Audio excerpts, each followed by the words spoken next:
The 60s were undoubtedly a decade of change. Fashions, music, and in the UK, even radio, when illegally operated radio stations were the only way rock music of the day could be heard. So music by The Who, The Kinks and many more great bands like that was only being played on pirate radio. And now those songs are being performed by the great John Waters in a special new show. We've already said goodbye.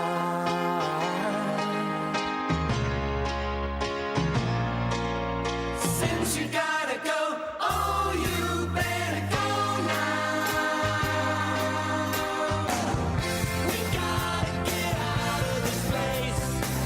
If it's the last thing we ever do. Radio Luxembourg sees John perform all those fantastic hits of the 60s, and John is with me now. It's lovely to see you. Hi, Angela. It's lovely to be here.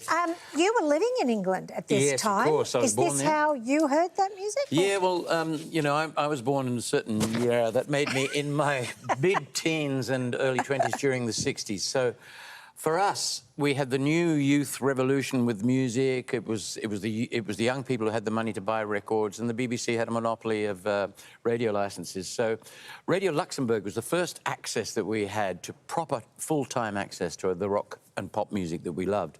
And the record companies obviously needed it because the BBC just weren't playing it. They played a little bit and we saw a bit on TV.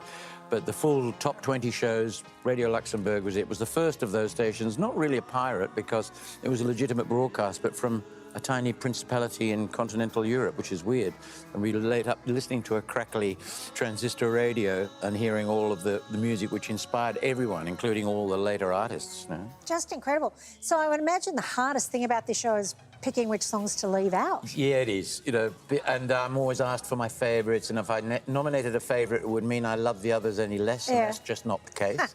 So I just have picked some highlights. But look, I've gone for things that other people will like, as not just me, because that's what I want to do. I want to give people what they want to hear, and these songs are played on the radio a lot, but they're not played live. And, you know, when do you hear somebody doing, you know, Something in the Air, Thunderclap Newman, live? You don't hear it. But this band does a brilliant job on that.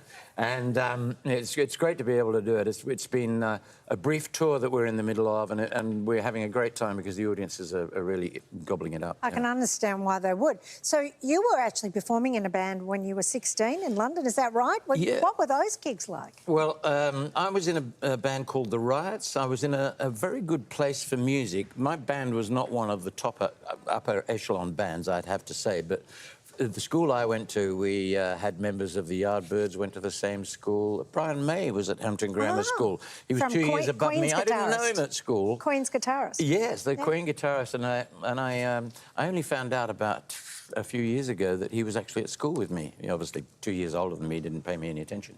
But no, it was South West London was a good place to be, and the gigs were pretty raw. We did youth clubs and things, and there were a few punch-ups with mods and rockers in the audience, which was not exactly the Summer of Love sort of vibe, you know. But it was the music that I played a lot of this kind of music live, just for the kids to dance to. I was one of the kids myself. Of course. You went on to star in Hair on stage here in Australia. Is that what brought you here? Is that what? Well, it wasn't. Is that how we ended up with you? Yeah, yeah. Well, sort of.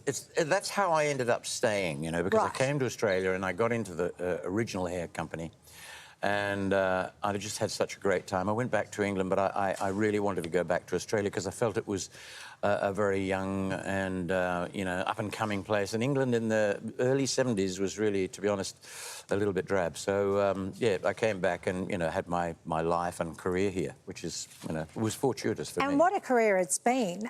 With stage shows, including Hair. Yeah. I saw you in there playing our song with Jackie Weaver, wasn't it? Yes. And so many stage productions. You've, of course, done television as recently as Offspring and so much TV as well and big screen. Yeah. You've had this amazing career, but your live shows where you tell a story and sing songs are really special. Of course, you did Looking Through a Glass Onion for so many years, the John Lennon show. Yeah, on and off. Stuart Darietta and I performed that show with and without bands in various different formats.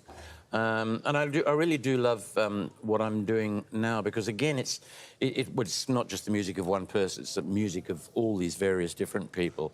And I'm able to speak directly to the audience. I haven't got a script of any kind. I'm just able to chat to them like I am to you now and say, look, these are the songs, this is what happened back then. And, you know, I make friends with however many hundreds of people turn up to the show. And that's just great for me. I don't play guitar in this because I feel like being the old-fashioned 60s front man of the band, you know, and when I come out from behind the guitar, I can make contact with people a lot better, I think. Oh, fantastic. So I know you're not allowed to ask your favourite song, but what's your favourite song today at this moment from the show? To Love Somebody. Oh, yeah. By Barry Gibb. And, Yes. yeah, he was... they didn't talk about him a lot when they talk about, you know, the greatest songwriters of the era, but they should, because he definitely is. Definitely. Oh, what a show. Radio Luxembourg is heading around regional New South Wales and Victoria. Head to radioluxembourglive.com for details. Yes, we're in northern New South Wales, the 2nd and 3rd, Wollumbar and Byron Bay, and then a show at the Ritz in Sydney. So for Sydney sides, they've got that. And in Victoria, we've got Bendigo. It's our last show on this run on December the 9th. Fantastic. So I'd love people to come and see it. Well, John, lovely to see you. Thank you so much for coming. Thank you for having me, Ange. And we will see you soon. Thank you. Studio 10 continues right after this.